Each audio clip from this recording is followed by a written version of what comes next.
Hi, welcome back to Yudvi Gowda's vlog. ಇವತ್ತು ನಾನು 2 chicken recipe ತೋರಿಸ್ತಾ ಇದ್ದೀನಿ. ಕ್ವಿಕ್ ಆ್ಯಂಡ್ ಈಸಿಯಾಗಿ ಆಗುತ್ತೆ. ನಾವು ಮನೇಲಿ ನಾನ್ ವೆಜ್ ಮಾಡೋದು ಅಪರೂಪನೇ. ಇನ್ನೇನು ಕಾರ್ತಿಕ ಶುರು ಆಗುತ್ತೆ ನೋಡಿ. ಸೊ ನಾವು 1 ಮಂತ್ ಕಾರ್ತಿಕದಲ್ಲಿ ತಿನ್ನಲ್ಲ. ಅದಕ್ಕೆ ಅಂತಲೇ ಮಾರ್ನಿಂಗ್ ಚಪಾತಿ ಮಾಡಿಬಿಟ್ಟು ಚಿಕನ್ ಮಾಡೋಣ ಅಂದ್ಬಿಟ್ಟು ತರಿಸಿದ್ದೆ. ಮೊದಲು ಚಿಕನ್ ಗ್ರೇವಿಗೆ ತೋರಿಸ್ತಾ ಇದ್ದೀನಿ. ಗ್ರೇವಿಗೆ 2 ದಪ್ಪು ಈರುಳ್ಳಿ ತೊಗೊಂಡಿದ್ದೀನಿ. ನಾನಿಲ್ಲಿ 3/4 kg ಆಗೋಷ್ಟು ಚಿಕನ್ ತೊಗೊಂಡಿದ್ದೀನಿ. ನಿಮಗೆ ಈರುಳ್ಳಿ ಬೇಕು ಅಂದರೆ ಇನ್ನೂ ಒಂದು ಜಾಸ್ತಿನೇ ಹಾಕ್ಕೋಬೋದು, ಬಟ್ ಕಮ್ಮಿ ಹಾಕ್ಕೊಂಡ್ರೆ ಚೆನ್ನಾಗಿರಲ್ಲ. ಮತ್ತು 1 ಇಂಚಷ್ಟು ಶುಂಠಿ ತೊಗೊಂಡಿದ್ದೀನಿ. ನಾವು ಈರುಳ್ಳಿ ಜಾಸ್ತಿ ಹಾಕಿದ್ರೆ ಅಷ್ಟು ಟೇಸ್ಟು ಚೆನ್ನಾಗಿರುತ್ತೆ, ಬಟ್ 1 ಈರುಳ್ಳಿ ಎಲ್ಲ ಹಾಕಿದ್ರೆ ಅಷ್ಟು ಚೆನ್ನಾಗಿರಲ್ಲ. ಸೊ ಅದಕ್ಕೋಸ್ಕರ. ಮತ್ತು ಇಲ್ಲಿ ನಾನು 2 ಫುಲ್ ಬೆಳ್ಳುಳ್ಳಿ ತೊಗೊಂಡಿದ್ದೀನಿ. ಮತ್ತು ಕೊತ್ತಂಬರಿ ಸೊಪ್ಪು, ಪುದೀನ ಸೊಪ್ಪು ಮತ್ತು ಖಾರಕ್ಕೆ ಎಷ್ಟು ಬೇಕೋ ಅಷ್ಟು ಮೆಣಸಿನ್ಕಾಯಿ. ನಾವಿಲ್ಲಿ ಸ್ವಲ್ಪ ಖಾರ ಕಮ್ಮಿನೇ ತಿನ್ನೋದು, ಸೊ ಅದಕ್ಕೋಸ್ಕರ ನಾನು ಕಮ್ಮಿ ತೊಗೊಂಡಿದ್ದೀನಿ. ನಿಮಗೆ ಖಾರ ಜಾಸ್ತಿ ಬೇಕಂದರೆ ಇನ್ನೂ ಜಾಸ್ತಿ ಹಾಕ್ಕೊಬೋದು. ಮತ್ತು ಸ್ವಲ್ಪ ಅರಿಶಿನ ಪುಡಿ ಹಾಕ್ಕೊಂಡು ಕ್ಲೀನ್ ಪೇಸ್ಟ್ ಮಾಡ್ಕೋಬೇಕು, ನುಣ್ಣಗೆ ರುಬ್ಕೊಬೇಕು. ನನಗೆ ಪಾತ್ರೆಗಳ ಕಲೆಕ್ಷನ್ ಅಂದರೆ ಸಿಕ್ಕಾಪಟ್ಟೆ ಇಷ್ಟ. ಅಡುಗೆ ಮಾಡೋದಕ್ಕೆ ಇಷ್ಟ, ಸೊ ಅದಕ್ಕೋಸ್ಕರ ಪಾತ್ರೆಗಳು ಇಷ್ಟ ಆಗುತ್ತೋ ಅಥವಾ ಪಾತ್ರೆಗಳು ಇಷ್ಟ ಅಂತಲೇ ಅಡುಗೆ ಮಾಡೋಕ್ಕೆ ಇಷ್ಟಪಡ್ತೀನೋ ಗೊತ್ತಿಲ್ಲ. ನನಗೆ ಕಿಚನ್ಗೆ ಏನಾದರೂ ಒಂದು ಪ್ರಾಡಕ್ಟ್ಸ್ ತೊಗೋಬೇಕು ಅಂದ್ರೇ ಸಿಕ್ಕಾಪಟ್ಟೆ ಇಷ್ಟ ಆಗುತ್ತೆ. ಅದಕ್ಕೆ ಇಲ್ಲಿ ಪಾತ್ರೆ ನೋಡಿ ಚೆನ್ನಾಗಿದೆ ಅಂತ ತೋರಿಸ್ತಾ ಇದ್ದೀನಿ.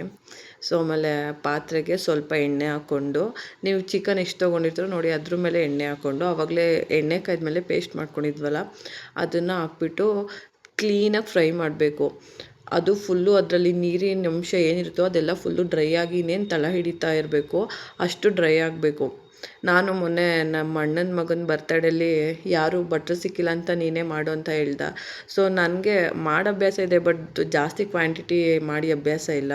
ಗ್ರೇವಿ ಚೆನ್ನಾಗಿತ್ತು. ನಾನು ಫಸ್ಟ್ ಈ ಥರ ಮಸಾಲೆ ಹಾಕಿದಾಗ ಅದನ್ನು ನೀಟಾಗಿ ಫ್ರೈ ಮಾಡಿರಲಿಲ್ಲ. ಅದು ಗ್ರೇವಿ ಒಂತಾನೆ ಇರಲಿಲ್ಲ, ನೀರೊಂದು ಕಡೆ ಗ್ರೇವಿ ಒಂದು ಕಡೆ ಆಗ್ತಾಯಿತ್ತು. ಸೊ ಅದಕ್ಕೋಸ್ಕರ ಹೇಳ್ತಾ ಇದ್ದೀನಿ. ಅಲ್ಲಿ ಗ್ರೇವಿನ ಸ್ವಲ್ಪ ಬೇಯೋದಕ್ಕೆ ಇಟ್ಬಿಟ್ಟು ಈ ಕಡೆ ಪೆಪ್ಪರ್ ಡ್ರೈ ಮಾಡ್ತಾಯಿದ್ದೀನಿ. ಎಷ್ಟೊಂದು ಥರ ಮಾಡ್ತಾರೆ, ಬಟ್ ನಾನು ಇದು ನನ್ನದೇ ಓನ್ ರೆಸಿಪಿ ಅಂತಲೇ ಹೇಳ್ಬೋದು. ಒಂದು ಪ್ಯಾನ್ಗೆ ಎಣ್ಣೆ ಹಾಕಿ ಬಿಸಿ ಆಗೋಕ್ಕೆ ಇಟ್ಟಿದ್ದೀನಿ.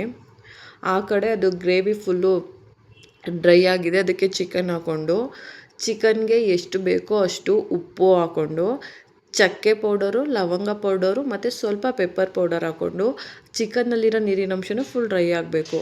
ಅದನ್ನು ಆ ಕಡೆ ಬೇಯೋಕ್ಕೆ ಒಂದು ಮುಚ್ಚಳ ಮುಚ್ಚಿಬಿಟ್ಟು ಚಿಕನ್ ನೀರು ಡ್ರೈ ಆಗೋ ತನಕ ಬೇಯೋದಕ್ಕೆ ಬಿಡೋಣ.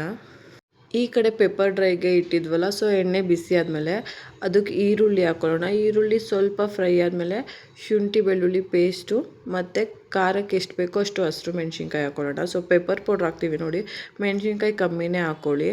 ಮತ್ತು ಅದು ಶುಂಠಿ ಬೆಳ್ಳುಳ್ಳಿ ಪೇಸ್ಟಲ್ಲಿರೋ ಹಸಿ ವಾಸನೆ ಹೋಗೋ ತನಕ ಸ್ವಲ್ಪ ಫ್ರೈ ಮಾಡ್ಕೊಳ್ಳೋಣ.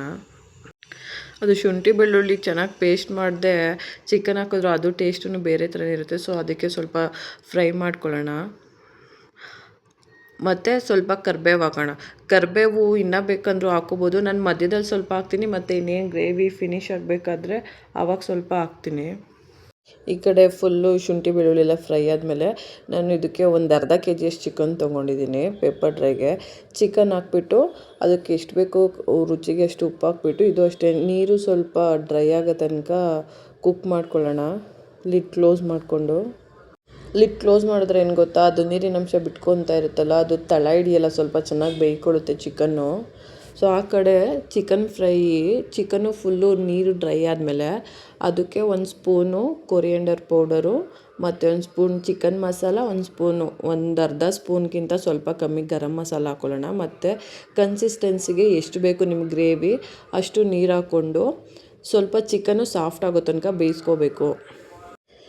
ನನಗೆ ಈ ಬ್ರಾಯ್ಲರ್ ಕೋಳೀಲಿ ಚಿಕನ್ನು ಬಾಯ್ಲ್ ಆದ್ರೂ ಗೊತ್ತೇ ಆಗೋಲ್ಲ. ನಾನು ಹೆಂಗೆ ಕಂಡುಹಿಡಿತೀನಿ ಅಂದರೆ, ಈ ಚಿಕನ್ದು ಕಾಲಿರುತ್ತಲ್ಲ ಅದನ್ನು ಸ್ವಲ್ಪ ಸೌಟಲ್ಲಿ ಆ ಕಡೆ ಈ ಕಡೆ ಮಾಡಿದ್ರೆ ಅದು ಸ್ಕಿನ್ನು ಓಪನ್ ಆಗುತ್ತೆ ನೋಡಿ. ಸೊ ಆವಾಗ ಚಿಕನ್ ಬೆಂದಿದೆ ಅಂತ ನಾನು ಅಂದ್ಕೊತೀನಿ. ಈ ಕಡೆ ಪೆಪ್ಪರ್ ಡ್ರೈಗೆ ಇಟ್ಟಿದ್ವಲ್ಲ, ಅದಕ್ಕೆ ಇನ್ನು ನೀರು ಡ್ರೈ ಆಗೋದಕ್ಕಿಂತ ಮುಂಚೆನೇ ಸ್ವಲ್ಪ, ಅಂದರೆ ಅದು ಚಿಕನ್ಗೆ ಇಟ್ಕೊಳ್ಳಿ ಖಾರ ಪೆಪ್ಪರ್ದು ಫ್ಲೇವರ್ ಅಂದ್ಬಿಟ್ಟು ಸ್ವಲ್ಪ ಪೆಪ್ಪರ್ ಪೌಡ್ರ್ ಹಾಕ್ತಾಯಿದ್ದೀನಿ. ಮತ್ತು ಪೆಪ್ಪರ್ ಪೌಡ್ರ್ ಹಾಕ್ಬಿಟ್ಟು ಅದು ನೀರು ಡ್ರೈ ಆಗೋಕ್ಕೆ ಮತ್ತೆ ಲಿಡ್ ಕ್ಲೋಸ್ ಮಾಡಿ ಬೇಯೋಕ್ಕೆ ಇಡೋಣ. ಮತ್ತು ಅದು ಆಗೋಷ್ಟರಲ್ಲಿ ನಾವು ಇಲ್ಲಿ ಚಪಾತಿ ಮಿದ್ಕೊಂಡು ಸ್ವಲ್ಪ ರೆಸ್ಟ್ ಮಾಡೋದಕ್ಕೆ ಇಡ್ತಾಯಿದ್ದೀನಿ, ಒಂದು 30 ಮಿನಿಟ್ಸು.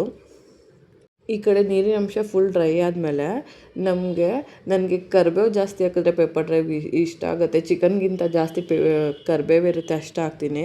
ಕರಿಬೇವು ಹಾಕ್ಕೊಂಡು ಪೆಪ್ಪರು ನಿಮಗೆ ಎಷ್ಟು ಬೇಕೋ ನೋಡಿ ಖಾರಕ್ಕೆ ಅಷ್ಟು ಪೆಪ್ಪರ್ ಹಾಕ್ಕೋಬೇಕು. ಅದು ಸ್ವಲ್ಪ ಟೇಸ್ಟ್ ನೋಡಿದ್ರೆ ನಿಮಗೆ ಗೊತ್ತಾಗುತ್ತೆ ಪೆಪ್ಪರು ಇನ್ನೂ ಬೇಕಾ ಏನು ಅಂತ. ಸೊ ಅದಕ್ಕೆ ಎಷ್ಟು ಬೇಕು ನೋಡಿ ರುಚಿಗೆ ಅಷ್ಟು ಪೆಪ್ಪರ್ ಹಾಕ್ಕೋಬೇಕು. ಪೆಪ್ಪರ್ ಹಾಕ್ಕೊಂಡು ಅದೊಂದು ಸ್ವಲ್ಪ ಫ್ರೈ ಮಾಡಿಬಿಟ್ಟು ಫ್ಲೇಮ್ ಆಫ್ ಮಾಡಿದ್ರೆ ಪೆಪ್ಪರ್ ಡ್ರೈ ರೆಡಿ ಆಗುತ್ತೆ. ಈ ಕಡೆ ನನ್ನ ಮಗಳಿಗೆ ಅಂದ್ಬಿಟ್ಟು ಸ್ವಲ್ಪ ತುಪ್ಪಕ್ಕೆ ಈರುಳ್ಳಿ ಮತ್ತು ಒಂದೆರಡು ಪೀಸ್ ಚಿಕನ್ನು ಪೆಪ್ಪರ್ ಡ್ರೈಲಿ ಇತ್ತಲ್ಲ ಅದೇ ಚಿಕನ್ ಹಾಕ್ಕೊಂಡು ಸ್ವಲ್ಪ ರೈಸ್ ಹಾಕ್ಬಿಟ್ಟು ನೀರು ಹಾಕ್ಬಿಟ್ಟು ವಿಷಲ್ ತೆಗಿಸ್ತಾ ಇದ್ದೀನಿ. ಒಂದು 3-4 ವಿಷಲ್ ತೆಗಿಸ್ತೀನಿ ಅವಳಿಗೆ. ಮತ್ತು ಆ ಕಡೆ ಚಪಾತಿ ಮಾಡ್ತಾಯಿದ್ದೀನಿ. ನನ್ನ ಮಗಳು ಸ್ಕೂಲಲ್ಲಿ ಟೀಚರ್ ಪೇರೆಂಟ್ಸ್ ಮೀಟಿಂಗ್ ಬೇರೆ ಇದೆ. ಸೊ ಅದಕ್ಕೋಸ್ಕರ ಒಂದೊಂದೇ ಮಾಡಿದ್ರೆ ಆಗಲ್ಲ ಅಂದ್ಬಿಟ್ಟು ನಾನು ಒಂದೊಂದೇ ವೀಡಿಯೋ ಮಾಡ್ಕೊಂಡು ಹಾಕ್ಕೊಂಡ್ರೆ ಅರ್ಥ ಆಗುತ್ತೆ ಅಂದ್ಕೊಂಡೆ. ಸೊ ಒಂದೊಂದೇ ವೀಡಿಯೋ ಮಾಡಿಕೊಂಡ್ರೆ ಲೇಟ್ ಆಗುತ್ತೆ ಅಂದ್ಬಿಟ್ಟು 2 ಒಟ್ಟಿಗೆ ಮಾಡ್ತಾಯಿದ್ದೀನಿ. ಅದಕ್ಕೋಸ್ಕರ ಅಲ್ಲಿಗೆ ಬೇರೆ ಹೋಗಬೇಕು ಅಂದರೆ ಅವರು ಒಂದು ಚೈಲ್ಡ್ಗೆ ಅಂದ್ಬಿಟ್ಟು ಒಂದು 5 ಮಿನಿಟ್ಸು ಈ ಟೈಮಿಂದ ಈ ಟೈಮ್ ಅಂತ ಕೊಟ್ಟಿರ್ತಾರೆ. ಸೊ ಅದಕ್ಕೋಸ್ಕರ ಅಂದರೆ ಟೈಮ್ ಮಿಸ್ ಆದ್ರೂ ಮೀಟಿಂಗ್ ಅಟೆಂಡ್ ಆಗ್ಬೋದು. ಬಟ್ ಅವ್ರು ಹೇಳಿರೋ ಟೈಮ್ಗೆ ನಾವು ಹೋಗ್ಬೇಕಲ್ವ, ಆವಾಗಲೇ ನಮ್ಮ ಮಕ್ಳು ಟೈಮ್ ಸೆನ್ಸ್ ಕಲಿಯೋದು. ಸೊ ಅದಕ್ಕೋಸ್ಕರ